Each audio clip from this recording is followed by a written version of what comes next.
Ada yang mendakwa bahwa Syafi'i akidah berbeza dengan Asy'ari, tuan-tuan kena cek semula.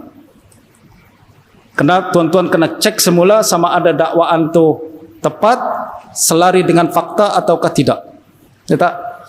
Dan kalau kita jumpai ucapan Imam Syafi'i seolah-olah menyalahi mazhab Asy'ari dalam akidah, tuan-tuan kena apply metode yang saya bagi sebelum ni. Pertama, cek dulu sahih ke tak sahih ucapan tersebut. Kadang ucapan tersebut tak sahih daripada Imam Syafi'i. Yang kedua, kalaupun sahih, fahaman dia betul ke tak? Dan yang ketiga adalah betul tak kepahaman kita terhadap mazhab Asy'ari sendiri. Kadang orang bincang mazhab Asy'ari begitu panjang, lebar dan sebagainya, padahal dia tak sesuai dengan apa yang terdapat dalam mazhab Asy'ari itu sendiri. Tuan-tuan kena kira pertimbangan-pertimbangan tersebut. Berikutnya tuan-tuan, saya nak masuk berkenaan dengan apa kaitan Imam Syafi'i dengan Al-Asy'ari. Untuk makluman tuan-tuan semua, ini fakta yang tak boleh dinafikan. Kebanyakan ulama Syafi'iyah berakidah Asy'ari. Saya rasa tak ada siapa boleh menafikan perkara itu. Kalau kita tengok sejarah, kita akan nampak kebanyakan ulama Syafi'iyah berakidah Asy'ari. Kita akan bertanya, kenapa perkara itu boleh berlaku? Bagi saya adalah karena kesamaan metodologi antara kedua-dua imam. Imam Syafi'i adalah orang yang coba menghimpun antara ahlul ra'yi dan ahlul hadis. Asy'ari pun macam tu. Nah, Imam Ahmad bin Hanbal pernah mengatakan, mazilna nal'anu ahlar ra'yi wa yal'anunana hatta ja'a Syafi'i famazaja bainana.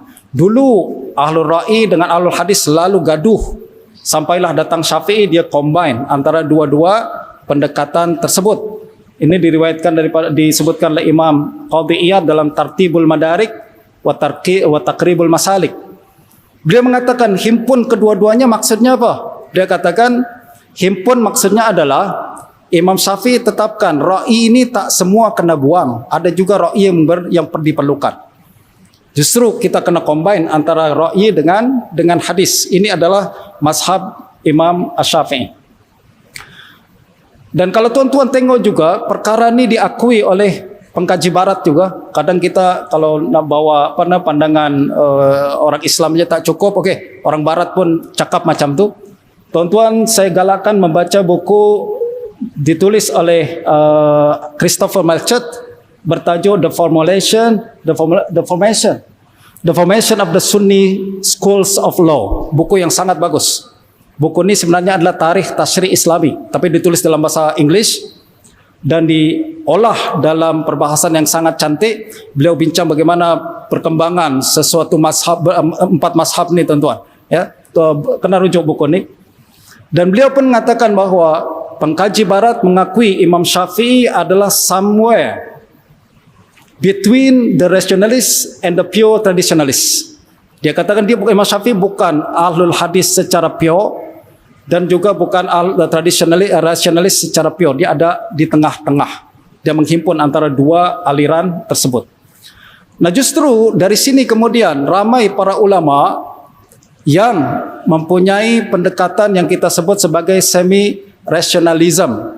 Semi-rationalism adalah satu aliran di mana dia masuk dalam kategori ahlul hadis, tapi dia punya pendekatan yang menghimpun antara rasional dengan tradisional. Ya. Dan karena ini dipelopori kebanyakannya oleh ulama mazhab Syafi'i. Itu sebabnya tuan-tuan kalau rujuk Kullabiyah dan tokoh-tokoh Kullabiyah, dia kebanyakan mazhab Asy'ari. Al-Haris bin Asad Al-Muhasibi, Ibnu Kullab pun mazhab Asy'ari, lalu Husain bin Ali Al-Qarabisi mazhab mazhab Syafi'i dan lain sebagainya. Sebab mereka punya pendekatan yang mencoba himpun antara dua aliran tersebut. Nah, mazhab Asy'ari adalah bagian daripada semi-rasionalis yang coba untuk menghimpun dan tidak membawa pemikiran baru. Dia hanya bawa apa yang dibawa oleh salaf, lalu dia coba jelaskan, pertahankan dengan kaedah-kaedah rasional. Macam tadi saya telah tunjukkan pada tuan-tuan kesamaan antara mazhab Syafi'i dengan antara ucapan Imam Syafi'i dengan Abul Hasan Al-Asy'ari, itu yang beliau bawa dan beliau cuma tambahkan lagi bagaimana mempertahankan mazhab tersebut dengan menggunakan rationality.